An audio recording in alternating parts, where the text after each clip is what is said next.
Bonjour à tous et à toutes, bienvenue dans cette capsule vidéo qui a traité de l'épreuve d'EPS au CRPE. Et aujourd'hui, je vais jouer le rôle d'un candidat pour l'épreuve d'EPS. Voilà. Je vais m'appuyer sur le sujet zéro qui est sorti en 2021 et sur lequel j'ai déjà donné des informations. Et aujourd'hui, je vais faire l'exposé qui est la dernière partie de cette suite de vidéos.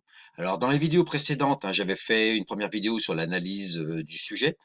J'avais fait une deuxième vidéo, notamment sur le brouillon. Et aujourd'hui, je vais faire deux vidéos. Une vidéo, je vais faire mon exposé depuis l'introduction jusqu'à l'argumentation de mon objectif d'enseignement.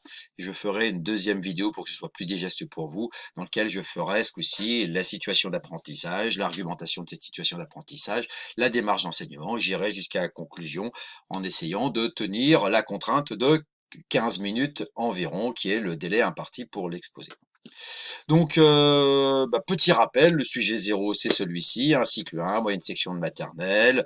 On voit que les élèves se mettent spontanément à tourner en rond, euh, voilà, et sans respecter ni l'espace, ni le rythme de la musique. Donc la question sera de proposer une ou plusieurs situations d'apprentissage permettant de répondre à cette observation. Donc, on va se mettre dans la peau d'un candidat ou d'une candidate. Je vais lancer mon chronomètre pour faire au moins déjà cette première partie dans cette vidéo-là.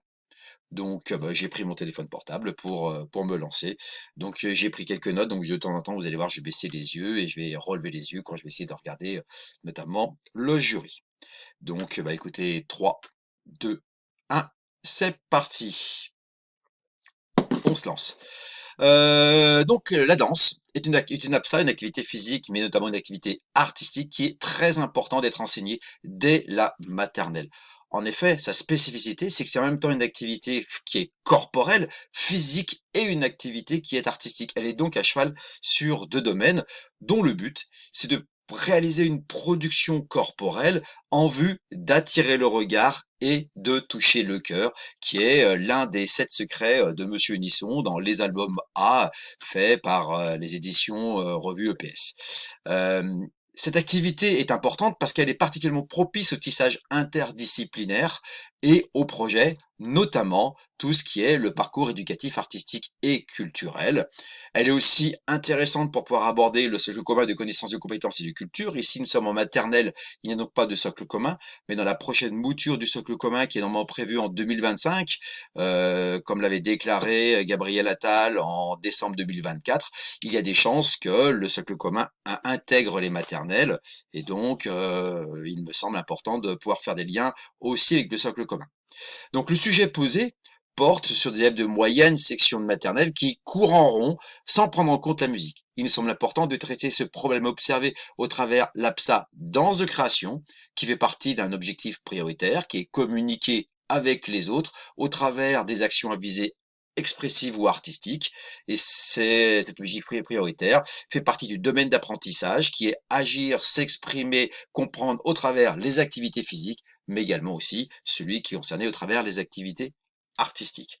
Donc la question du sujet pose le problème de savoir comment permettre à des élèves de moyenne section de passer d'une danse de reproduction spontanée d'un format qu'est la ronde à une danse de création où ce sont les élèves qui vont élaborer leurs propres mouvements à partir d'inducteurs. L'inducteur ici, ça sera l'espace et éventuellement la musique qui me semble secondaire.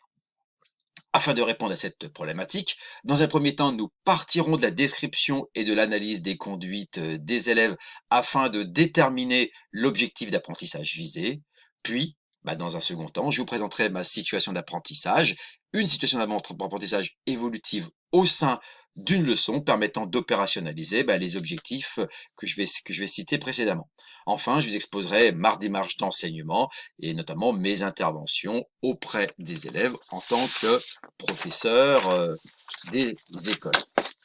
Donc, lors de ma séance précédente de danse de création, qui était dédiée à l'évaluation diagnostique, j'ai mis en place une situation consistant à se déplacer en prenant en compte la musique. notamment l'ambiance et la rythmique.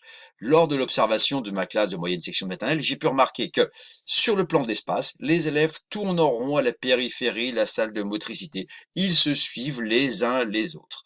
Sur le plan du temps, ils se déplacent à une vitesse qui est uniforme, ils courent et ils prennent pas du tout en compte ni le tempo, ni l'ambiance, pas du tout la musique. Sur le plan des relations, il n'y a aucune relation. Ils courent tout seuls. Éventuellement, ils courent derrière quelqu'un, ils suivent quelqu'un, mais il n'y a pas de relation en tant que telle entre eux.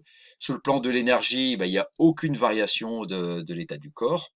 Sur le plan de la démarche de création, ils sont pas du tout dans une démarche de création, hein. Ils respectent une consigne, ils cherchent pas à produire un effet ou à créer quoi que ce soit.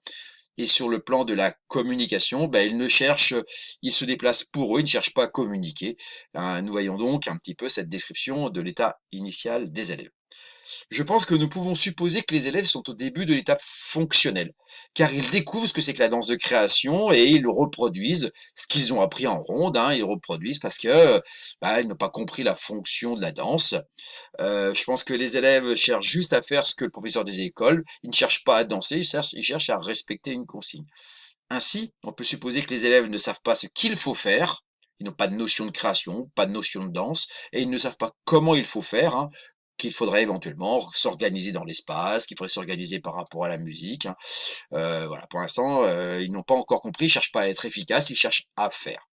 Nous pouvons donc faire l'hypothèse que les élèves sont donc organisés par deux ressources, une ressource cognitive et la ressource informationnelle qui organisent complètement la conduite des élèves, car ils ne connaissent pas le processus créatif et ils ne prennent pas d'informations ni sur l'environnement, ni sur la musique. Je pense que le problème est particulièrement cognitif parce que les élèves ne savent pas ce qu'il faut faire. Donc, c'est à dire qu'ils ne savent pas ce que c'est que la danse, ils n'ont pas compris ce que c'est que la danse, donc c'est vraiment cognitif, c'est de la compréhension. Et quand bien même ils auraient compris ce que c'était que la danse, je pense qu'ils ne savent même pas comment il faut faire pour créer quelque chose, comment s'y prendre. C'est-à-dire que, et là, le fait de ne pas savoir comment s'y prendre, c'est de l'ordre du cognitif, c'est de l'ordre de la pensée. Je pense aussi qu'il y a un autre problème qui est le problème qui est informationnel parce que ils ne prennent pas d'informations, ils ne regardent pas leur position dans l'espace, ils ne regardent pas la position des autres, ils ne regardent pas leur position par rapport aux autres dans l'espace. Et donc il y a un problème de prise d'information de soi, des autres dans l'espace. Et il y a aussi un problème d'information sur l'écoute de la musique, c'est-à-dire qu'ils courent, ils se déplacent, mais ils n'écoutent pas, ils ne sont pas capables de faire deux choses à la fois, agir et écouter. Donc il y a un problème informationnel là-dessus. Voyons donc, à mon avis, il y a deux ressources qui organisent les élèves. Et dans les ressources informationnelles, il y a deux soucis, l'un espace et l'autre au niveau du son de la musique. Parce que le PS est malade de ses non-choix, hein, et comme disait Ubaldi et Caution, et que enseigner c'est choisir, choisir c'est donc prioriser, j'ai pris le parti de prioriser le repérage spatial par rapport au repérage de la musique. Le repérage de la musique me semble plus complexe, être une étape qui sera secondaire par rapport au repérage spatial, et donc aujourd'hui je vais me centrer sur le repérage spatial. Enseigner, c'est choisir, c'est le choix que j'ai fait.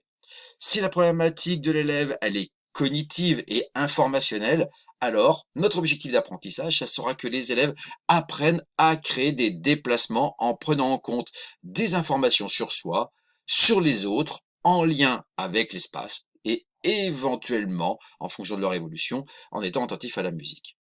En effet, cet objectif d'apprentissage correspond au sujet, puisque si on va pouvoir percevoir l'espace et comprendre ce qu'il y a à faire, ça permettra de répondre à la problématique des élèves qui tournaient en rond.